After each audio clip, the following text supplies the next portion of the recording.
Ndugu wapendwa,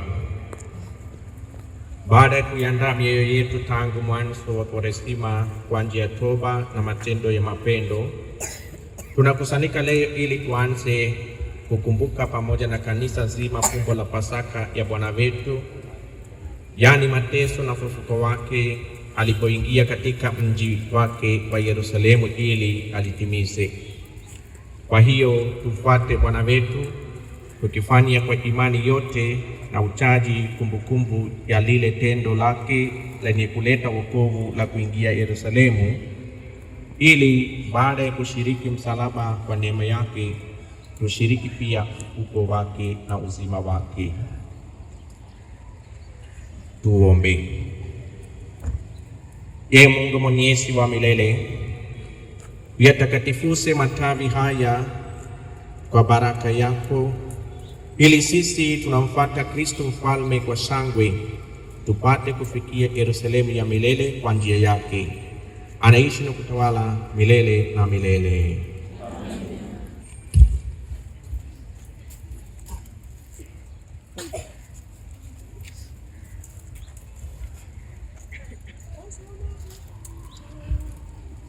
Taya tunyanyue matawi yetu, mapade wakizunguka.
Somo la Injili takatifu iliandikwa na Mathayo.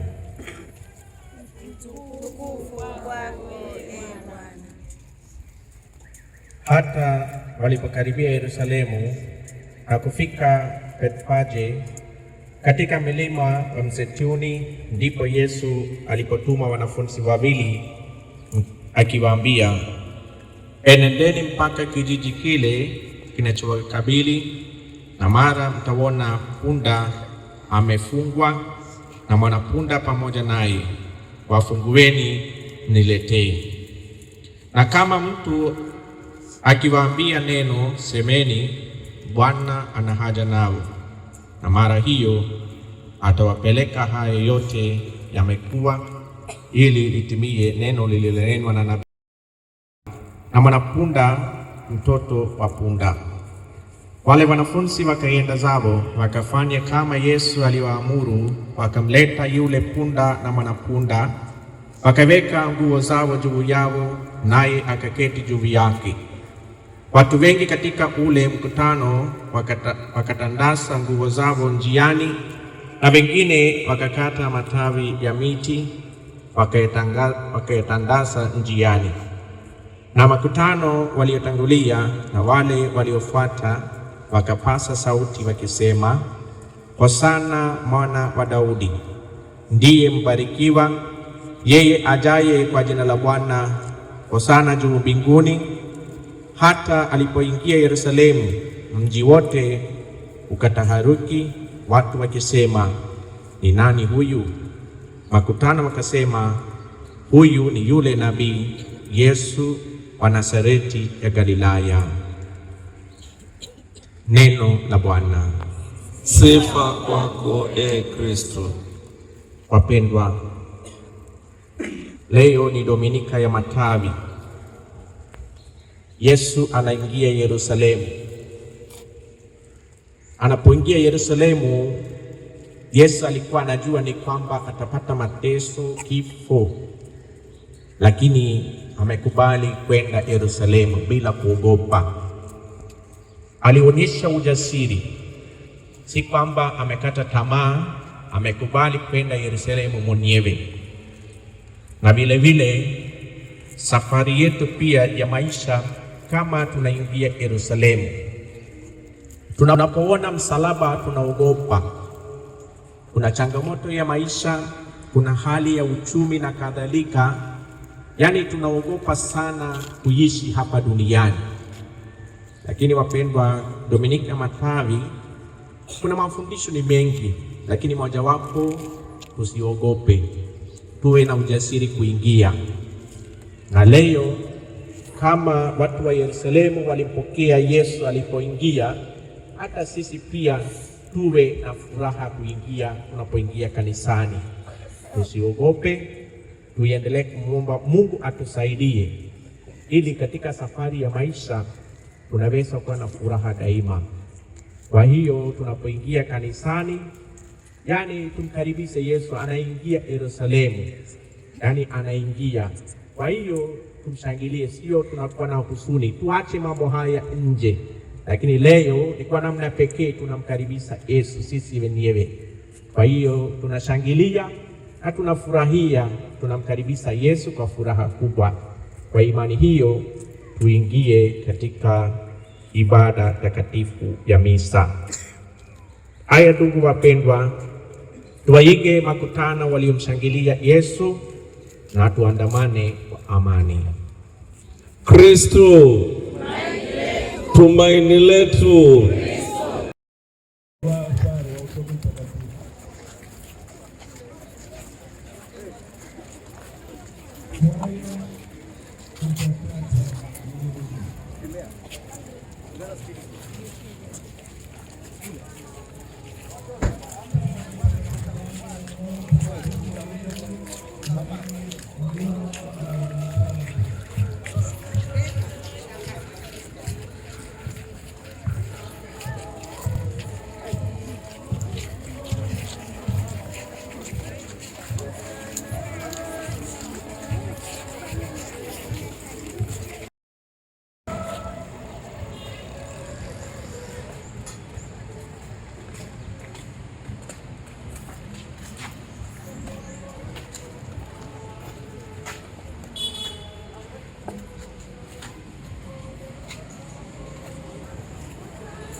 Yeye Mungu mwenyezi wa milele, ulikata Mwokozi wetu mwenye mwili na kuteswa msalabani kwa ajili ya wanadamu wote, nao wapate kupata mfano wa unyenyekevu wake. Utujalie wema wako tuweze kushika mafundisho ya uvumilivu wake na kustahili kushiriki utukufu wake. Anayeisha kutukuana nawe katika umoja wa Roho Mtakatifu, Mungu milele na milele.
Wimbo wa katikati: Mungu wangu, Mungu wangu, mbona umeniacha?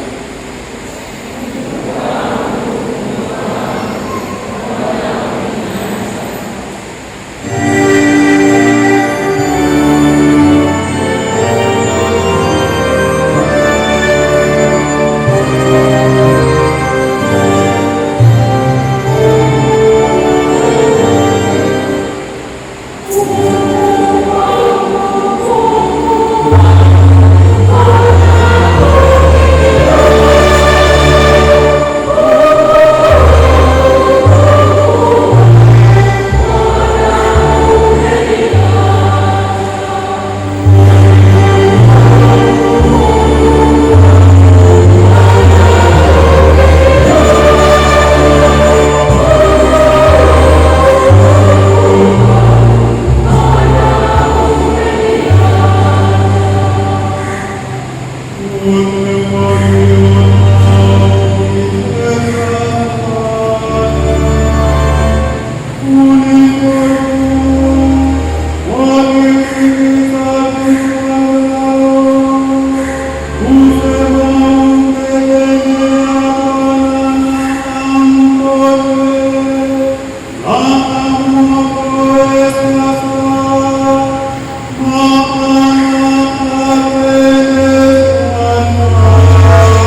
Yesu mwanzo alikuwa yuna namna ya Mungu, naye hakuona kule kuwa sawa na Mungu kuwa ni kitu cha kushikamana nacho, bali alijifanya kuwa hana utukufu, akatwaa namna ya mtumwa, akawa ana mfano wa wanadamu.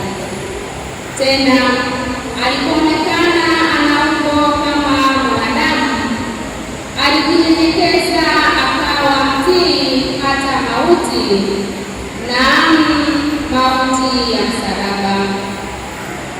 Kwa hiyo tena Mungu alimwadhimisha mno, akamkirimia jina lile lipitalo kila jina, ili kwa jina la Yesu kila goti lipigwe, la vitu vya mbinguni na vya duniani na vya chini ya nchi, na kila ulimi ukiri ya kuwa Yesu Kristo ni Bwana, kwa utukufu wa Mungu Baba. Neno la Bwana.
fulani kama vile mwalimu asema, majira yangu ni karibu, ambapo nitafanya Pasaka pamoja na wanafunzi wangu. Wanafunzi wakafanya kama Yesu alivyowaagiza, wakaiandaa Pasaka. Kulipokuwa jioni, aliketi chakulani pamoja na wale thenashara, nao walipokuwa wakila alisema, Amin nawaambia, mmoja wenu atanisaliti. Wakahuzunika sana, wakaanza kumuuliza mmoja mmoja, ni nini Bwana? Akajibu akasema, Yeye aliyetia mkono wake pamoja nami katika kote ndiye atakayenisaliti. Mwana wa Adamu aenda zake kama alivyoandikwa, lakini ole wake yule ambaye amsaliti Mwana wa Adamu. Imekuwa heri kwake yule kama amezaliwa. Yuda yule mwenye kumsaliti akajibu akasema, ni mimi nani? Akamwambia, Wewe umesema. Nao walipokuwa wakila, Yesu alitoa mkate, akabariki, akaumega, akawapa wanafunzi wake, akasema, Twaeni mle, huu ndio mwili wangu. akakitwaa kikombe, akashukuru, akawapa, akisema, Iweni yote katika hili, kwa maana hii ndiyo damu yangu ya agano, imwagikayo kwa ajili ya wengi kwa ondoleo la dhambi. Lakini nawaambieni, sitakunywa kabisa tangu sasa uzao huu kwa mzabibu, hata siku ile nitakapokula mpya pamoja nami katika ufalme wa Baba yangu. Nao walipokwisha kuimba, wakatoka nje kwenda mlima wa Mizeituni. Ndipo Yesu akawaambia, Ninyi nyote mtasikizwa kwa ajili yangu usiku huu, kwa kuwa imeandikwa, nitapiga mchungaji na kondoo wa kundi watawagawanyika. Lakini baada ya kufufuka kwangu, nitawatangulia kwenda Galilaya. Petro akajibu akamwambia, Watakapochukizwa wote kwa ajili yako, mimi sitakuchukizwa kamwe. Yesu akamwambia, Amin nakuambia wewe, usiku huu kabla ya kuwika jogoo utanikana mara tatu. Petro akamwambia, Ijaponipasa kufa nawe, sitakukana kamwe. na wafuasi wote wakasema hivyo hivyo. Kisha Yesu akaenda pamoja nao mpaka bustani iitwayo Getsemani, akawaambia wanafunzi wake, Ketini hapa hata niende kule nikauombe. akamchukua Petro na wale wanafunzi wawili wa Zebedayo, akaanza kuhuzunika na kusononeka. Ndipo akawaambia, Roho yangu ina huzuni nyingi kiasi cha kufa. Kaeni hapa mkeshe pamoja nami. akaendelea mbele kidogo, akaanguka kifudifudi, akaomba akisema, Baba yangu, ikiwezekana kikombe hiki kiniepuke, lakini si kama nitakavyo mimi, bali kama utakavyo wewe. akawajia wale wanafunzi, akawakuta wamelala, akamwambia Petro, Je, hamkuweza kukesha pamoja nami hata saa moja? Kesheni ng'ombe, msije mkaingia majaribuni. Roho ni nani, lakini mwili dhaifu. akaenda tena mara ya pili, akaomba akisema, Baba yangu, ikiwa haiwezekani kikombe hiki kiniepuke, nisipokutwa, mapenzi yako yatimizwe. akaja tena akawakuta wamelala, maana macho yao yamekuwa mazito. Akawaacha tena, akaenda akaomba mara ya tatu, akisema maneno yale yale.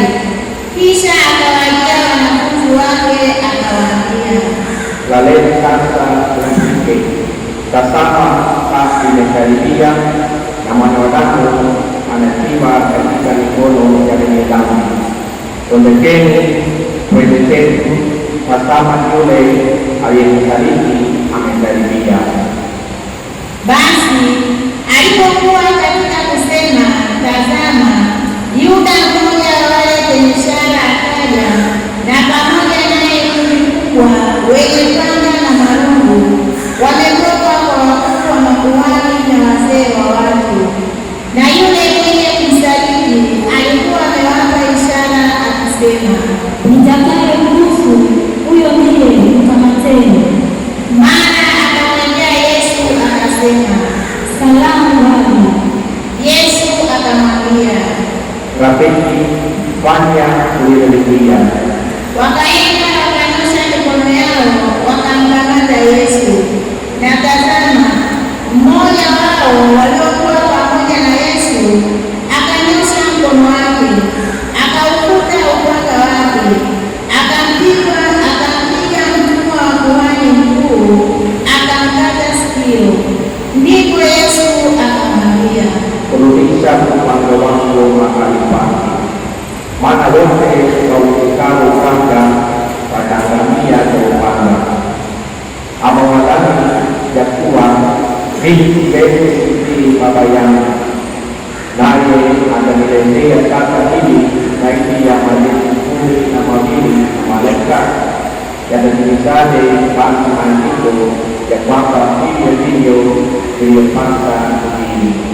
saa ile Yesu akawaambia makutano, Je, umetoka kama kamata nyang'ani lenye panga na marungu ili kumshika? Kila siku aliketi hekaluni akifundisha, msinikamate. lakini haya yote yamekuwa ili maandiko ya nabii yatimizwe. Ndipo wanafunzi wote wakamwacha wakakimbia. Nao waliomkamata Yesu wakampeleka kwa Kayafa kuhani mkuu, waliokuwa wamekutanika waandishi na wazee. Na Petro akamfuata kwa mbali mpaka behewa ya kuhani mkuu, akaingia ndani, akaketi pamoja na watumishi auone mwisho. Basi wakuu wa makuhani na baraza yote wakatafuta ushuhuda wa uongo juu ya Yesu wapate kumuua, wasiuone, ingawa walitokea mashahidi wa uongo wengi. Hata baadaye wawili wakatokea wakasema, Huyu alisema, naweza kulivunja hekalu la Mungu na kulijenga kwa siku 3. Kisha kuhani mkuu akasimama akamwambia, Kujibu neno? Hawa wanakushuhudia nini? lakini Yesu akanyamaza. Kuhani mkuu akamwambia, Na kuapisha kwa Mungu aliye hai, utuambie kama wewe ndiye Kristo mwana wa Mungu.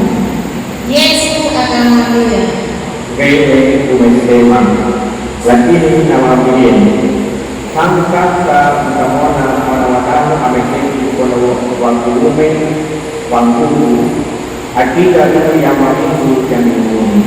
ndipo kuhani mkuu akararua mavazi yake akasema, Amekufuru. Tuna haja gani tena ya mashahidi? Tazameni, sasa mmesikia hiyo kufuru yake. Mwaonaje nini? wakajibu wakasema, Imempasa kuuawa. ndipo wakampelea mate ya uso, wakampiga makonde, wengine wakampiga makofi wakisema, Ewe Kristo, tufungulie, ni nani aliyekupiga? na Petro alikuwa ameketi berewani. Kijakazi mmoja akamwendea akasema, Wewe nawe ulikuwako pamoja na Yesu wa Galilaya. akakana mbele ya wote akisema, Sijui usemalo. naye alipotoka nje hata ukumeni, mwanamke mwingine alimuona, akawaambia watu waliokuwako huko, Huyu alikuwako pamoja na Yesu Mnazareti. akakana tena kwa kiapo. Simjui mtu huyu. Punde kidogo wale waliohudhuria wakamwendea wakamwambia Petro, Hakika wewe nawe u mmoja wao, kwa sababu hata usemi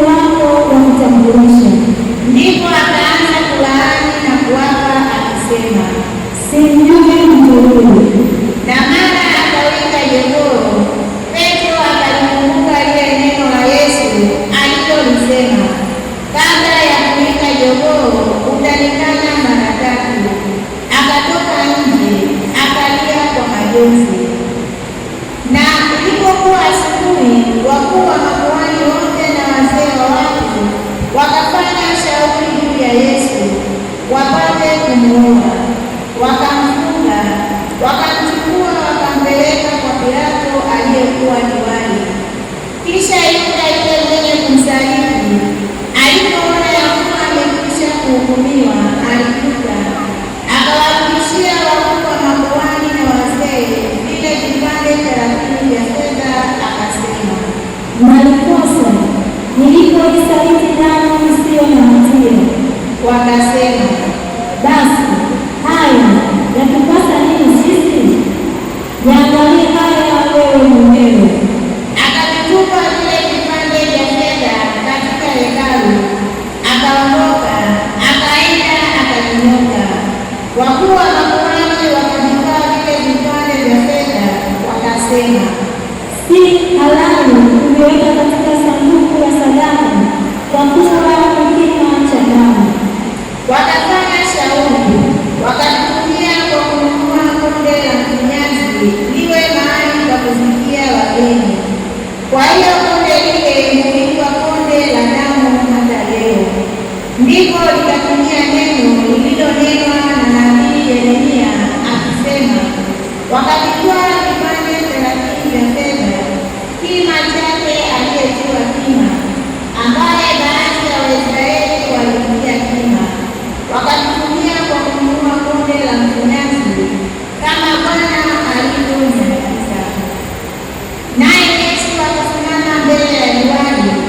Liwali akamuuliza akisema, Wewe ndiwe mfalme wa Wayahudi? Yesu akamwambia, wewe kasema. lakini aliposhtakiwa na wakuu wa makuhani na wazee, hakujibu hata neno.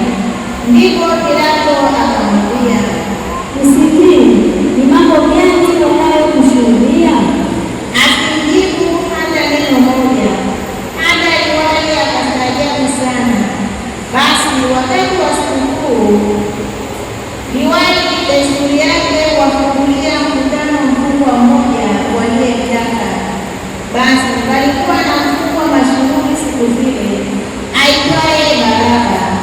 Basi walipokutanika, Pilato akamwambia, Mnataka niwafungulie yupi? Yule Baraba au Yesu aitwaye Kristo? kwa maana alijua ya kuwa wamemtoa kwa usta. Na alipokuwa ameketi juu ya kiti cha hukumu, mkewe alimpelekea mjumbe kumwambia, Usiwe na neno na huyu mwenye haki, kwa sababu nimeteswa mengi leo katika ndoto kwa ajili yake. nao wakuu wa makuhani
wakapiga magoti mbele yake, wakamdhihaki wakisema, Salamu, mfalme wa Wayahudi.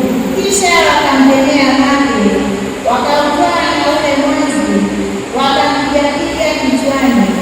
Walipokwisha kumdhihaki, wakalivua lile mwazi, wakamvika mavazi yake, wakamchukua kumsulubisha. Hata walipokuwa wakitoka, wakamwona mtu mgeni jina lake Simoni. Huyu wakamsulubisha auchukue msalaba wake.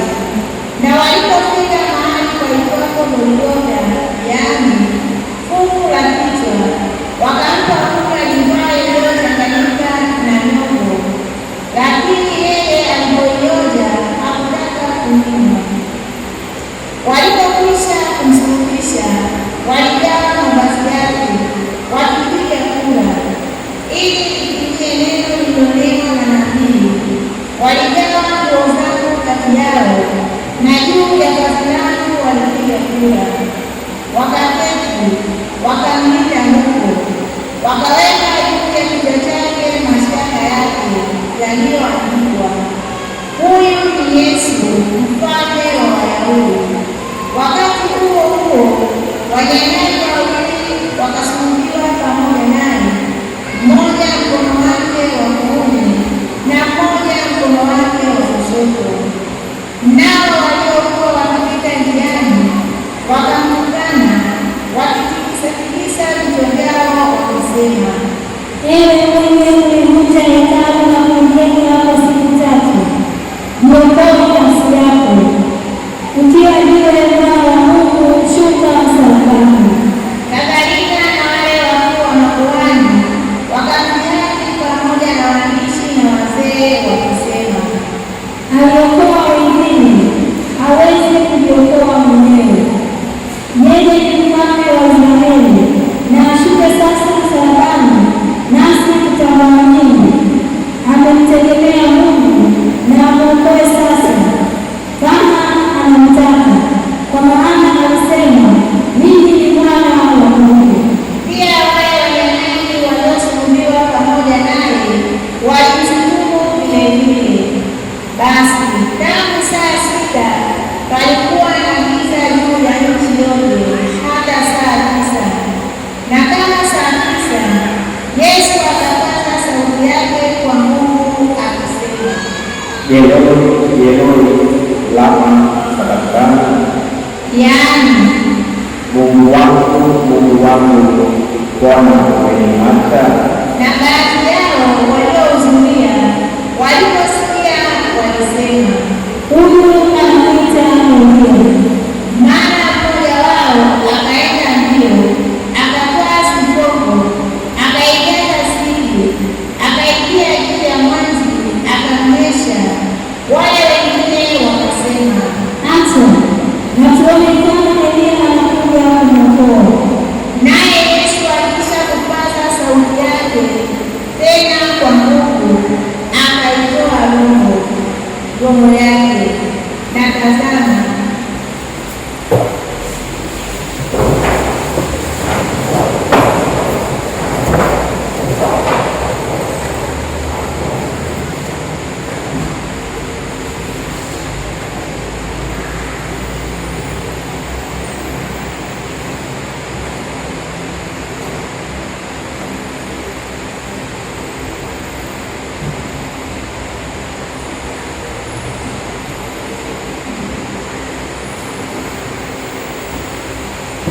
na tazama, pazia la hekalu likapasuka vipande viwili toka juu hata chini.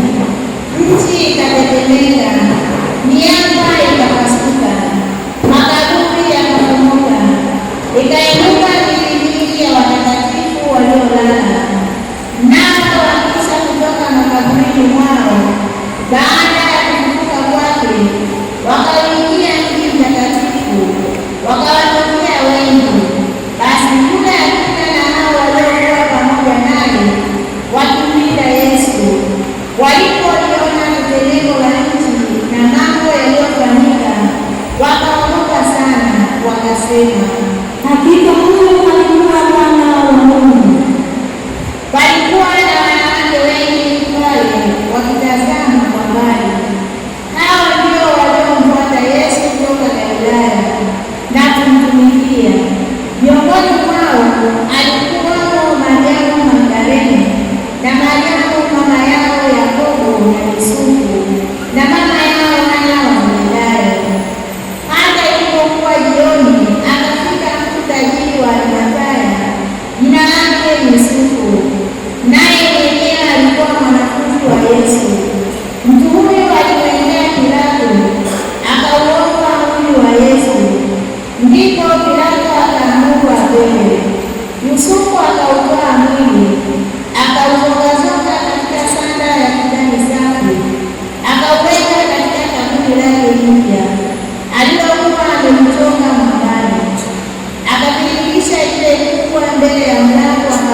Neno la Bwana.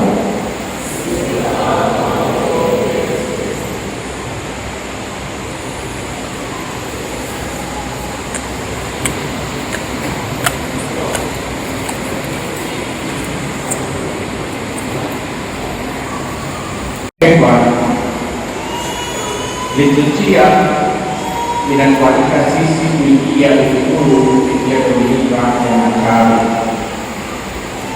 Mambo mengi yanafanyika ndani ya wiki moja.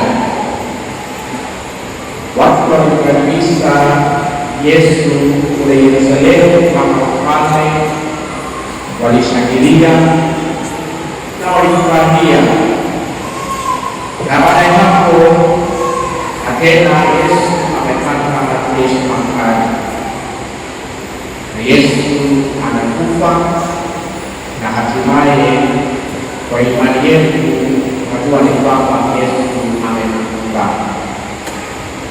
Ndani ni moja, lakini tunapoanza au tunapoingia mkuu tunapaswa kutafakari mambo matatu. La kwanza, Yesu amesindikizwa hadi yani ameachwa.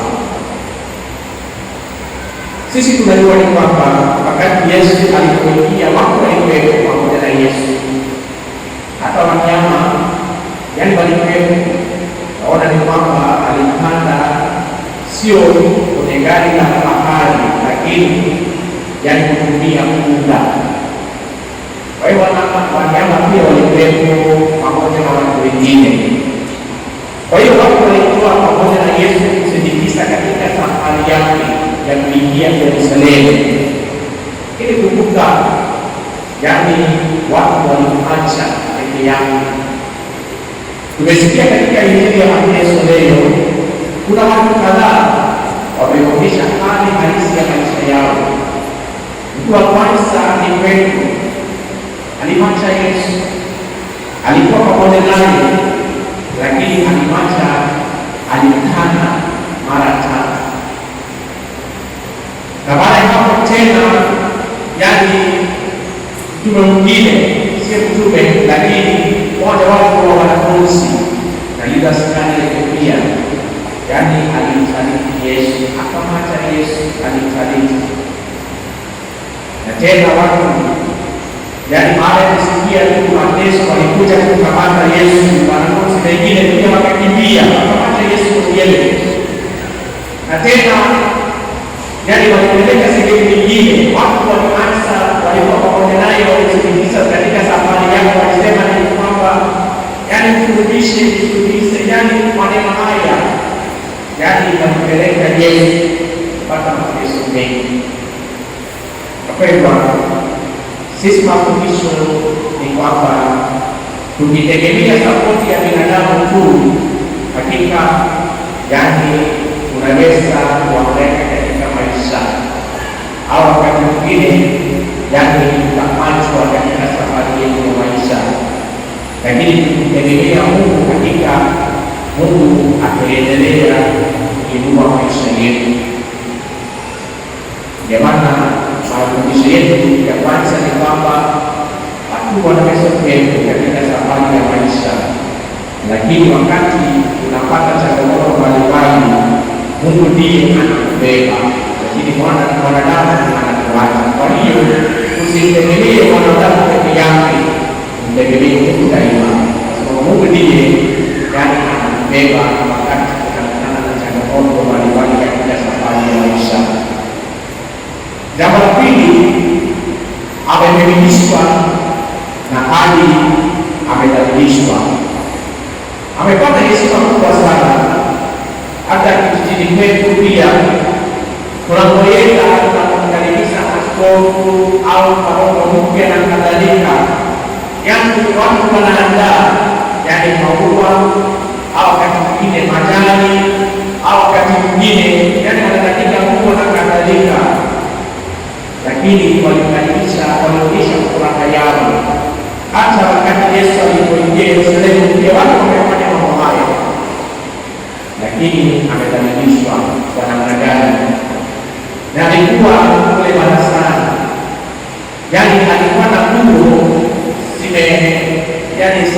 kadhalika.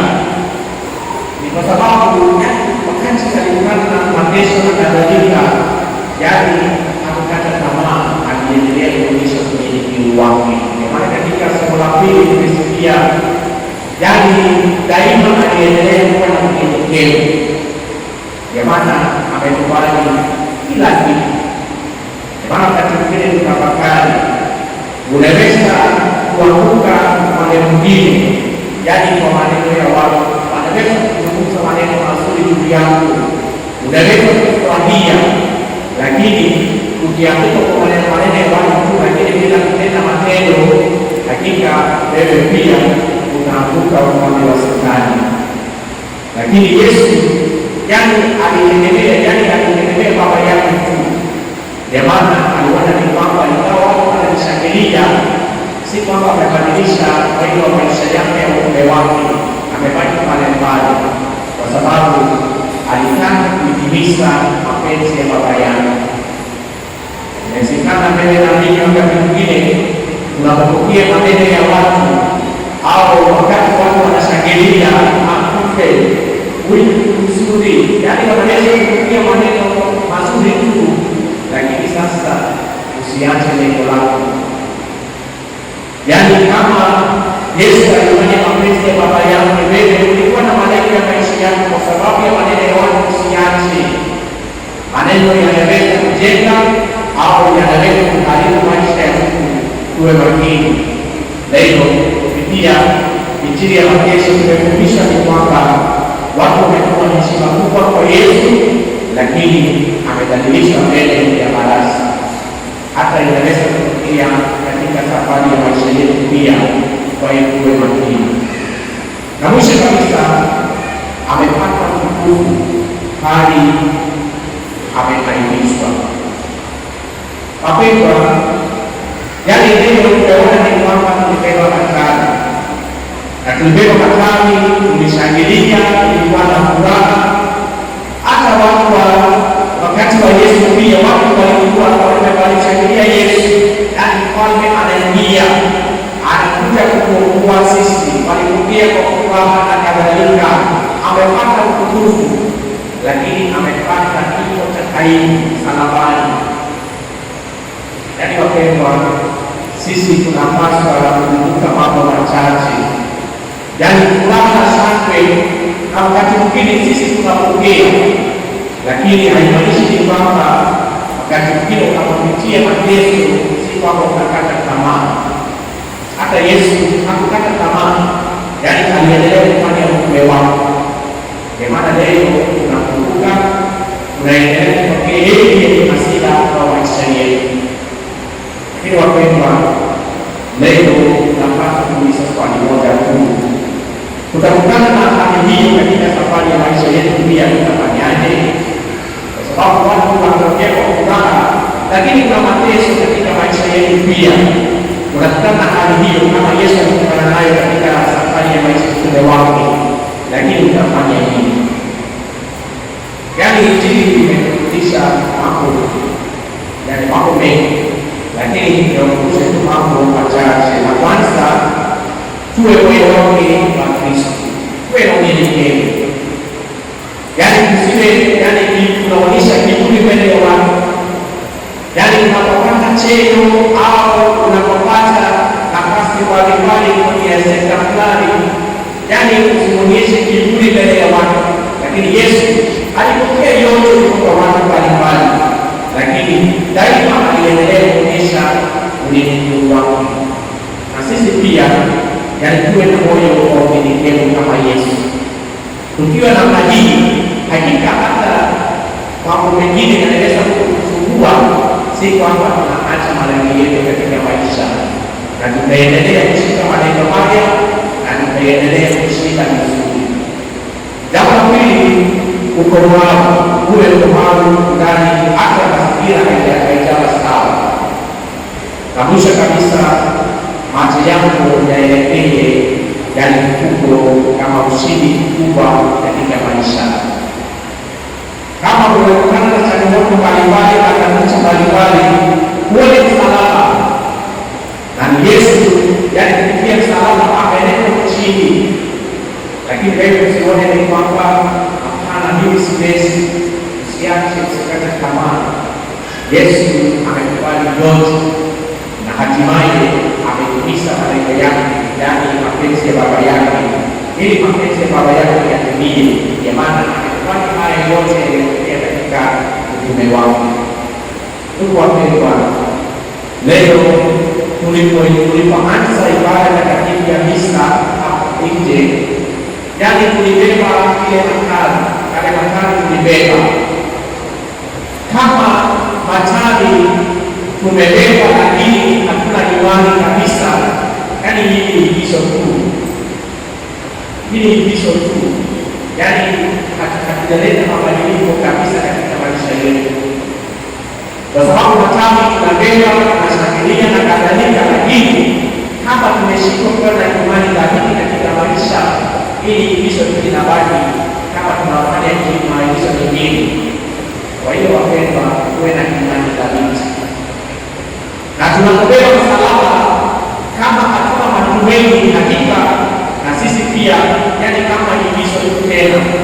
Yani Yesu alibeba msalaba, hata mimi pia nilibeba msalaba kama igizo tu tunafanya, lakini bado sisi hatuna matumaini katika safari ya maisha. Lakini tukiwa na imani hakika, kwa namna moja au nyingine tunashiriki na Yesu ya Yesu. Kwa maana leo watu wamesoma Injili ya Mateso, yanatuhusu sote, si kwamba ni kwa ajili ya baadhi ya watu, ni kwa watu wote kulisikia maneno ya mateso ya Yesu. Yani tunapaswa kubeba. Kwa maana tunapopata mateso, kumbuka ni kama kuna Ijumaa Kuu katika safari ya maisha, lakini bila Ijumaa Kuu yani hakuna Pasaka. Lazima tukubali. Wakati mwingine sisi tunataka kuwa na furaha tu daima katika safari ya maisha, lakini unapokutana changamoto watu wanakimbia. Kwa maana tumeona ni kwamba katika safari ya Yesu, tumeona ni kwamba wanafunzi walikuwa naye, walifurahia maisha, hata watu wamepokea baraka nyingi kutoka Yesu, lakini hatimaye wakamwacha peke yao. Hata sisi nasi wakati mwingine tumeambiwa upande huu ni kwamba yaani wakati Mungu anatubariki sisi tunakuwa na furaha, tumekuwa na uaminifu kwa Mungu, lakini wakati mwingine mambo haijawa sawa, tunakutana na changamoto katika ndoa au katika biashara na kadhalika, yaani tunaanguka upande mwingine. Mimi siwezi kutumia msalaba, mimi niko tayari kushangilia, kufurahia, lakini kubeba mateso ya msalaba mimi siwezi. Yaani kuna maisha ya Yesu peke yake ambaye msalaba, lakini sisi kazi yetu kubwa yaani kufurahia na kushangilia na kuwa yaani mambo ya namna hii katika safari yetu ya maisha. Ili wapendwa, yaani tunapoingia mbinguni tunatukumbusha ni kwamba yaani kila mateso yaani hakuna Pasaka. Kwa hivyo lazima tukubali, kama nilisema tuwe na ujasiri. Yesu alikuwa anajua ni kwamba nikiingia Yerusalemu nitapata mateso, nitakufa na kadhalika, lakini amekubali kuingia kwa sababu yani alikuwa na ujasiri. Hata katika safari ya maisha sisi tunaogopa sana, yani tunaogopa sana nikiona ni kwamba nikisoma pale hapana, mimi sitafanikiwa, yani ni ngumu shule, yani masomo ni magumu, au kufanya yani kazi nyingine ni ngumu, mimi siwezi kufanya. Ili wapendwa, yani ukishindwa kusoma vizuri, lakini baadaye hapo maisha yani daima utaendelea kuhangaika kwa sababu hujapata elimu sahihi. Na watoto wanafikiri ni kwamba hapana, ni magumu, siwezi kusoma, lakini baada ya hapo utatafakari kwamba kumbe yani nilisoma kwa bidii, nimefaulu, nimepata kazi kubwa, na leo namtumikia Mwenyezi Mungu. Hata watu wa taifa kwa namna moja au nyingine, yani nafanya kazi ya Mungu. Lakini wapendwa, lazima tukubali yani mateso katika maisha. Bila mateso hakuna mfuko, hakuna Pasaka. Lazima tukubali. Ndio maana Mungu anatukumbusha ni kwamba lazima tukubali. Kwa hiyo wapendwa, katika Dominika hii ya matawi kila mmoja aendelee kutafakari safari ya maisha. Naishi kwa namna gani? Nimekuwa Mkristo lakini kwa namna gani? Au mimi nimekuwa Mkristo kwa majina tu, au kwa matendo siwezi kuonyesha yale matendo ya Yesu? Yaani sisi tunaogopa kwa watu wa namna hii, tuko hapa lakini lazima tubadilike. Dominika ya Makambi inatukumbusha ni kwamba yaani lazima tukubali mateso haya. Tumeingia kwa furaha na kuliko Dominika nyingine watu wengi tumekuja kuhudhuria misa takatifu.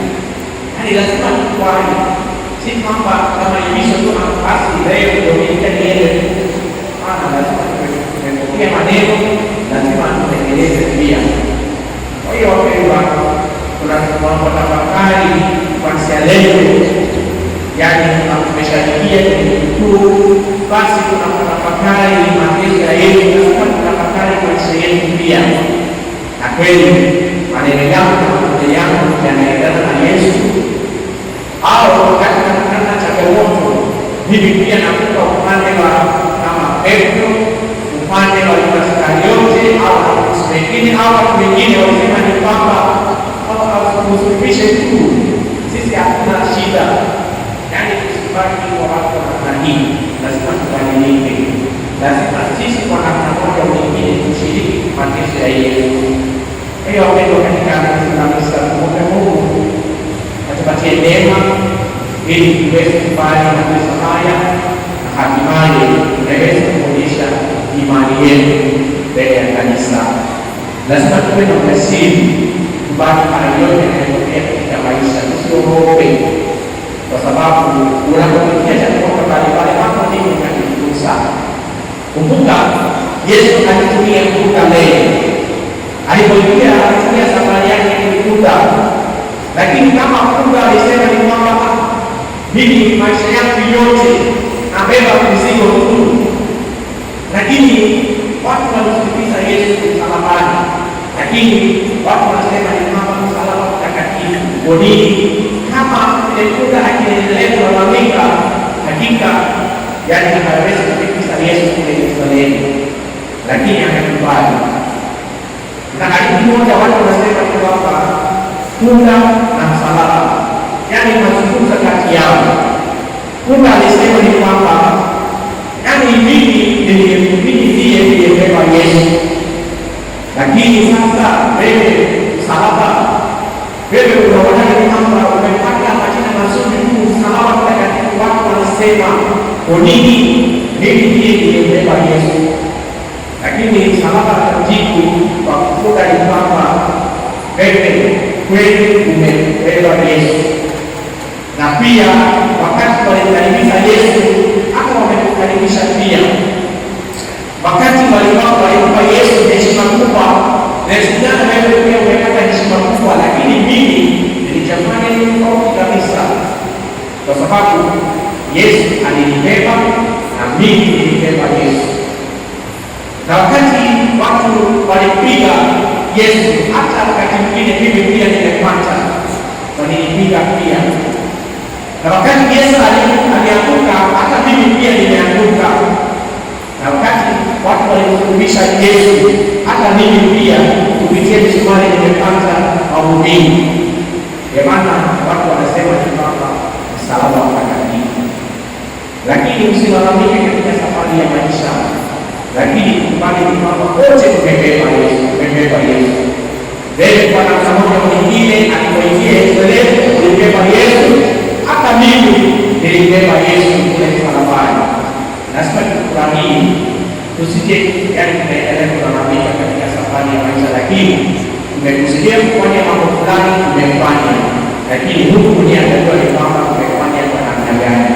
Hata wapendwa, sisi watu ambao kama kuda tunaendelea kulalamika tu, kwa nini daima naendelea kubeba mzigo tu, changamoto katika safari ya maisha, lakini mambo haya yanatufundisha ni kwamba lazima tukubali Mungu atainua moja maisha yako, usikate tamaa, kwa sababu muda atakata tamaa ni kwamba daima naendelea kubeba, lakini muda akijua ni kwamba siku moja atabeba uongozi. lakini siku moja kweli Yesu alitumia yani punda, kwa sababu watu walianza kudharau punda katika mazingira yao, lakini yani alileta mabadiliko kubwa katika mazingira yao.